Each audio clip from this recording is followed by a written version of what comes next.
Gojo আসলে কে, সে কতটাই powerful, কেনই বা ফ্রি ফায়ারের মধ্যে এই গোজো বান্ডিল অ্যাড করা হয়েছে। সাতারু গোজো বর্তমান সময় ফ্রি ফায়ারের মধ্যে খুবই জনপ্রিয়, এমনকি খুবই পপুলার একটি বান্ডিল। এই বান্ডিলটি বের করা সাধারণ প্লেয়ারদের পক্ষে পুরোই অসম্ভব। ফ্রি ফায়ারের মধ্যে প্রতিটা ক্যারেক্টার, প্রতিটা গল্প, প্রতিটা বান্ডিল একে অপরের সাথে খুবই গভীরভাবে কানেক্টেড। যদি এই গল্পগুলো জেনে গেমটা খেলতে পারো তাহলে গেমের মধ্যে পাবে আলাদা একটা ফিল। হ্যালো এভরিওয়ান, আমি আছি তোমাদের সাথে বাংলার সিআইডি।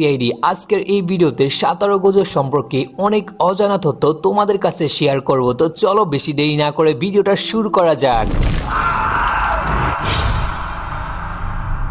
জুজুংশু কাইসেন এনিমির এক প্রধান চিত্র এই সাতারু গোজো, যার জন্ম 1989 সালে 7ই ডিসেম্বর। আর তার জন্মের পর থেকেই উপর মহলের জুজুংশু সাসারারা চিন্তায় পড়ে গিয়েছিল, কারণ সে লিমিটলেস আর 6 আইজের মতো দুটো পাওয়ারফুল টেকনিক নিয়ে জন্মগ্রহণ করে। এই জন্যই ছোটবেলা থেকে সাতারু গোজোকে মারার জন্য লোক ফাটানো হতো, কিন্তু তাকে মারা তো দূরের কথা, তাকে কেউ ছুতেও পর্যন্ত পারতো না। পরবর্তীতে গোজো একটু বড় হওয়ার পরে জুজুংশু সাসারা হওয়ার জন্য জুজুংশু হাইয়ে ভর্তি হয়, আর এখানেই তার ভালো বন্ধুত্ব হয়ে যায় সুগুরু গেটুর সঙ্গে। এরপর গোজো আর গেটোকে রিকো আমানাইকে প্রটেক্ট করার মিশন দেওয়া হয়, আর এই মিশনেই গোজোর ফাইট হয় টোজি পুশিগুরুর সঙ্গে। ফার্স্ট রাউন্ডের ফাইটে টোজি গোজোকে অলমোস্ট মেরেই ফেলে, কিন্তু মরার আগের মুহূর্তে গোজো রিভার্স টেকনিক শিখে যায়। এটা এমন একটা টেকনিক যার সাহায্যে ইউজার তার শরীরে যে কোনো ক্ষত বা কাটা ছেঁড়াকে সারিয়ে তুলতে পারে। গোজো নিজের শরীরের ক্ষত